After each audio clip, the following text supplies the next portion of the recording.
G'day, my name's Nathan and this is Lockdown Tech Source.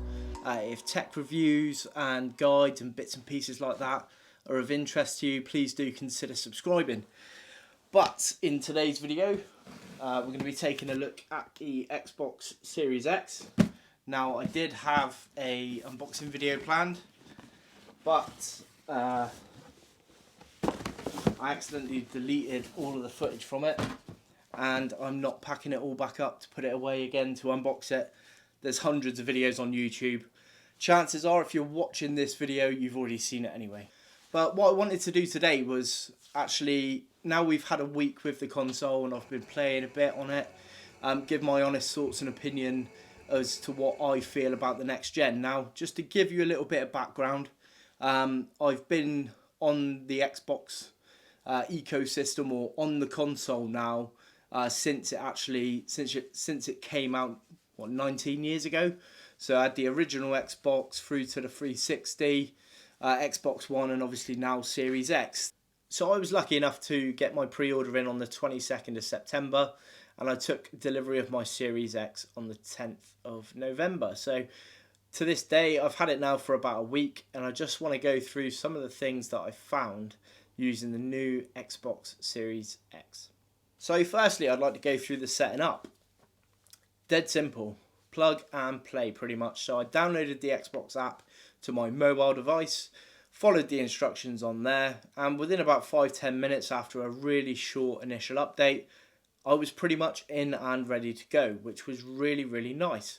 Now, as I mentioned earlier, I've been with the Xbox family now since it started 19 years ago with the original Xbox. This has been by far the easiest setup that I've ever had. It was the best unboxing experience, and overall everything just felt very, very good, very easy, and to put it lightly, idiot proof. And the great thing about that is when you sign in, everything feels very familiar. Now, the UI is carried over from previous generations, which has caused a little bit of a stir amongst some, but to me, I don't mind too much. I'm quite happy in that space. I've learnt to use it. It's not the best UI. There are certainly areas for improvement. It can feel very jagged, if that makes sense. Everything's sort of dotted about everywhere. But once you actually become familiar with it and you get used to using it, it's absolutely fine. And I want to just jump onto the controller. It's a really, really great gamepad that they've bundled with this. Microsoft have been leading the charge on controllers for a very long time. They have the best ergonomics, and I think they put a lot of work and development into these gamepads year on year, and only subtle changes here, but you'll notice there that the D-pad has now got the Elite Series 2 D-pad, and it feels very, very good on the thumb. And you've also got some textured plastics around the back which just hold your grip a little bit more. Now, those textured sections actually extend to the trigger and bumper buttons, which is really welcome as well, because it just, your fingers just sit really nicely, they lock in, and it feels very, very grippy. And I want to spend a little bit of time talking about Gamepass. It's been fantastic to have access to a vast library and an ever-growing library of games that basically you pay a monthly subscription for. Now, according to the latest stats, 70% of new Series X and S owners have signed up to the Game Pass facility.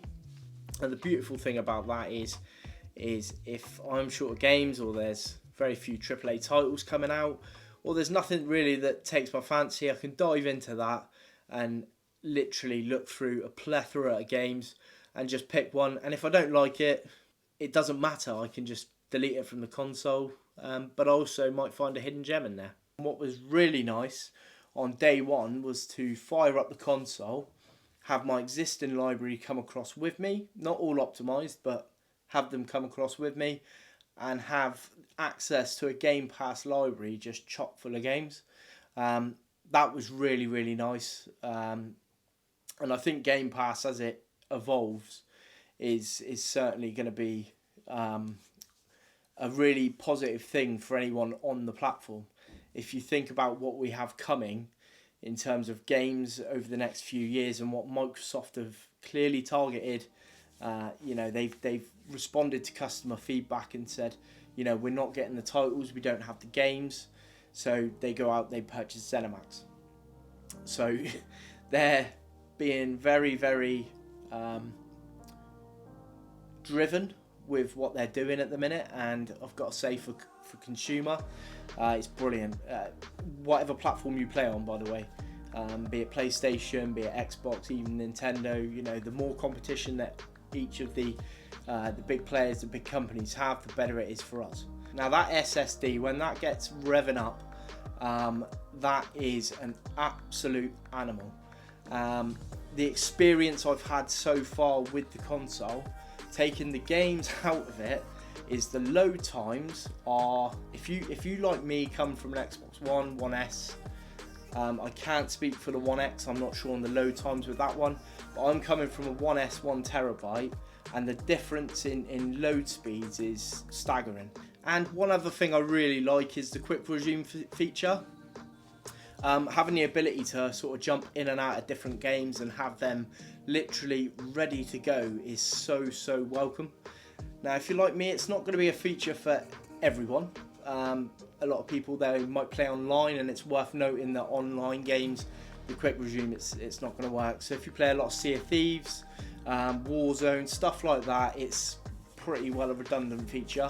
You still, with those load speeds, you'll get in quicker, but it won't have it running in the background, because obviously you're online, you're on the servers, you'll just get booted for inactivity. But for games like me and my son, so Jack plays a lot of Minecraft games, so he's got dungeons and the regular Minecraft, you know, and I quite enjoy my Assassin's Creed, my Forza Horizons, stuff like that, Star Wars, The Fallen Order, which I'm just getting through now.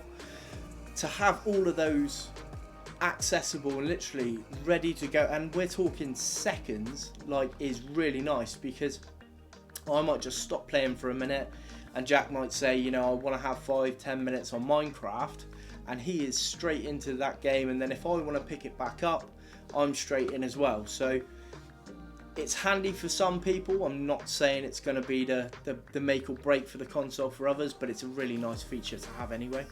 Now, there are some things that I don't like about the console. Quick resume, when it works, is fantastic, but I have found it a little bit buggy. Only on a couple of occasions, and I'd imagine that will be addressed in a future patch.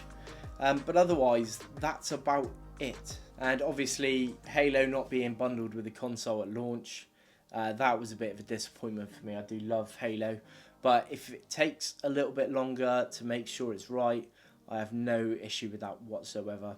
And the other thing I will say about it is actually the styling of the console. It came up for a lot of criticism. Microsoft responded to that brilliantly by sending out actual Xbox Series X fridges to a lot of influencers and YouTube stars, which I think was just absolute power play by Microsoft. But actually, the way it sits under my TV cabinet, we've got a Kallax setup here with the TV on top, and it just slots in. It's inconspicuous, but then you've got all that power there, and it's ready to go. So I really like the design and the styling of it. It's not everyone's cup of tea, and there'll be people that really don't like it, but personally it fits really nicely in with our cabinet, with our setup here, and yeah, I couldn't really be any happier with how it looks and how it fits. So to summarise, if you're looking for ultra fast load times, 4K resolutions at up to 120 frames per second, the Series X is an absolute beast, and I've enjoyed every minute of my time on the console. So I've tried to keep this video as short as I can.